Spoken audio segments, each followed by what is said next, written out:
Welcome, my Phoenix family. So, I chose the comfortable option today. Today, I'm going to get a little bit real because we're going to talk about what's actually been going on over the last week or so, and why I may have kind of disappeared from my socials, but also what actually is happening when I encounter a flare of chronic pain, and how this might be different from even your typical phantom limb pain because of my history and diagnosis of complex regional pain syndrome. So, what exactly is a flare of chronic pain? What does that look like? And what are some things maybe you can do to help or to even just understand your friends or your family members better, or maybe even yourself better when you get into these situations and flares? Well, for one, the flare that I experienced over the last week or so, it was not my fault, and this is actually the most stressed that I've been in about a week. I spent pretty much the whole week in nothing but pajamas, changing from one pair to another, and sometimes even struggling to get up and shower. It has been absolutely that intense. And with that, I think, a lot of people don't realize what actually is happening when I'm in a flare because a lot of people don't want to film what's happening when they go through pain of this extreme. And it's true for me too that I have difficulty wanting to turn on the camera when I feel really awful. But I'm going to try to be real about it, and I'm going to try to tell you guys about it for the purpose of showing you that you're not alone, for one, but also for the purpose of trying to help people understand why I might not be able to go to everything. When I get into these bad pain flares, my nubbin will spasm, and it will spasm a lot, and it will spasm with intensity and frequency, and it's not fun. The pain does affect how I'm doing mentally as well. And so it has not exactly been a great week. And I also I don't want to pretend that I'm fine all the time. Sometimes it's great and my chronic pain is relatively controlled. But when it's not controlled, it's really not controlled and it gets rough and it gets bad. So over the last week or so, I tried to do like a few things here and there, when I could, to maybe just try to distract myself a little bit from this really intense pain. And there were times where I was curled up in the softest blanket I could find, pretty much in the fetal position, because when it gets that bad and that intense, there's not a lot you can do about it. I was maxing out on pain medication. I was having a hard time from between those doses of pain medication, and there's not a lot you can do in those moments except for just pray and wait it out and sometimes scream a little on the inside, and maybe cry a bit on the outside. But just because I go through a lot when I'm in a flare, it doesn't mean I'm giving up because I'm having difficulty. It does not mean that I'm not even like a good amputee when I'm going through these difficulties. If anything, the courage that I have to actually talk about it being hard and being difficult, that's something that a lot of people really do appreciate for me. And sorry, this has been kind of like a little bit of a rambly video. And there are those times when, ah, yep, not editing that one out. But as you can see, it's still difficult. It's still hard. But fortunately, I'm at least dressed enough that I can go to a church activity tonight. And I just have to be really grateful for those moments that I do get to be able to feel a little more normal, but also to try and have friends because I have been pretty isolated.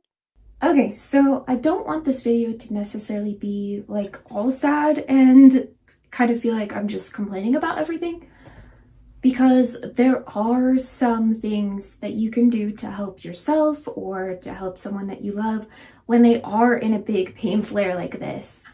And I would say that one of the biggest things that you can do for yourself or for someone else when you're in a flare is just to listen to that person that is having the pain flare, empathize with what they're going through, because if you can realize that the person that's in the pain flare is going through a lot, they don't like this any more than maybe you do. You might get frustrated with the fact that they're really, really struggling as your friend or as your loved one. But if you can take a minute to recognize, like, hey, their entire body is just screaming at them right now and they don't feel well, and it's going to be harder for them to maybe even communicate because they're in a flare, that's something that can go just such a long way. I also think it's like perfectly okay for you to check in on your friends with chronic pain conditions like CRPS or like this phantom pain, because sometimes when you don't see them at something, it really does a lot of the time mean that they're having a hard time and that they're going through a flare. Especially like maybe you just haven't heard from them for a little while, it can mean that they are having a hard time.